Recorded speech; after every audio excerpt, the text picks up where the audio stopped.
Good morning students. बेटा देखिए अपना लेसन 3 कंप्लीट हो गया है, ओवर चेंजिंग अर्थ।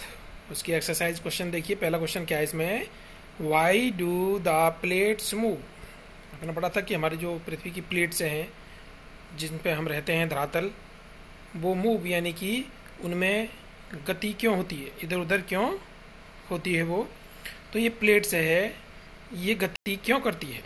तो पहला क्वेश्चन का आंसर है the plates move because of the movement of the molten magma. हमने पढ़ा था कि जब ज्वालामुखी आता है तो उससे पहले क्या होती है, जो नीचे ज़मीन के अंदर जो पिघला हुआ मैग्मा होता है वो क्या है, इधर उधर भागता है और उसके भागने से चट्टानें टकराती है अंदर और फिर वो ऊपर वो प्लेट्स वो हिलती रहती है। ठीक है, तो क्या है, the plates move because of the movement of the molten magma inside the earth. क्योंकि जो मैग्मा है पिघला हुआ वो इधर उधर गति करता है, इसलिए ये जो प्लेट्स हैं वो भी गति करती है। ठीक है, उनमें हलचल होती है। दूसरा क्वेश्चन क्या है, देखो, what are exogenic and endogenic forces.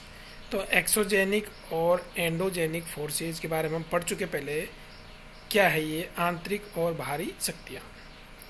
The forces, answer देखिए इसका सेकंड आंसर है द फोर्सेज, वे शक्तियाँ दैट एक्ट्स, जो कार्य करती है in the interior of the earth, यानी कि पृथ्वी के आंतरिक भाग में जो शक्तियाँ कार्य करती है, आर कॉल्ड एंडोजेनिक फोर्सेज, उनको आंतरिक शक्तियाँ कहते हैं। ठीक है, जैसे ज्वालामुखी आ रहा है तो अंदर वो जो शक्तियाँ है, जो हलचल होती है, वो क्या होगी, एंडोजेनिक फोर्सेज, आंतरिक शक्तियाँ।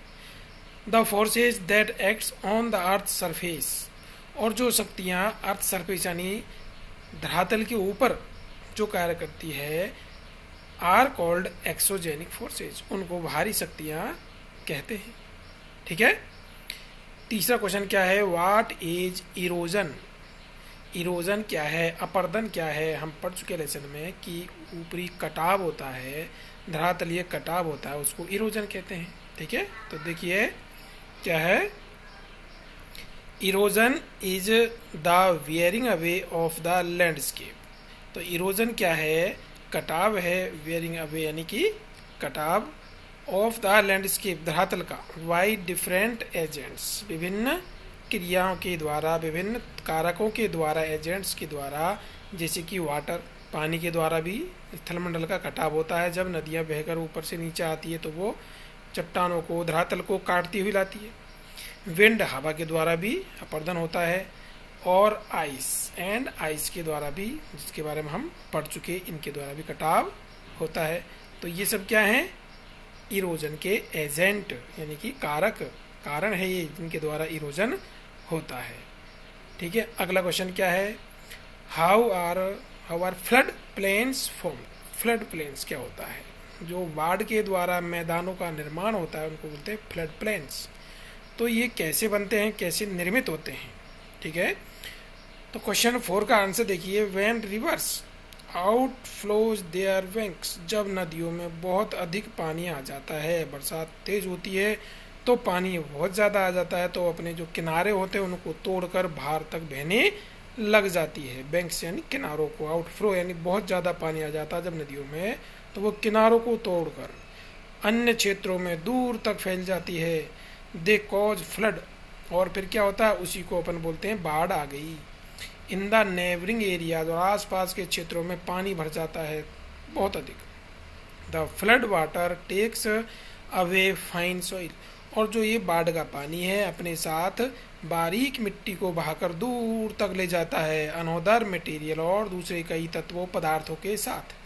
एंड डिपोजिट्स देम, और उनको जमा कर देता है, देम अलोंग द बैंक्स, किनारों के दूर दूर तक मिट्टी को जमा कर देता है और मैदान से बन जाते हैं।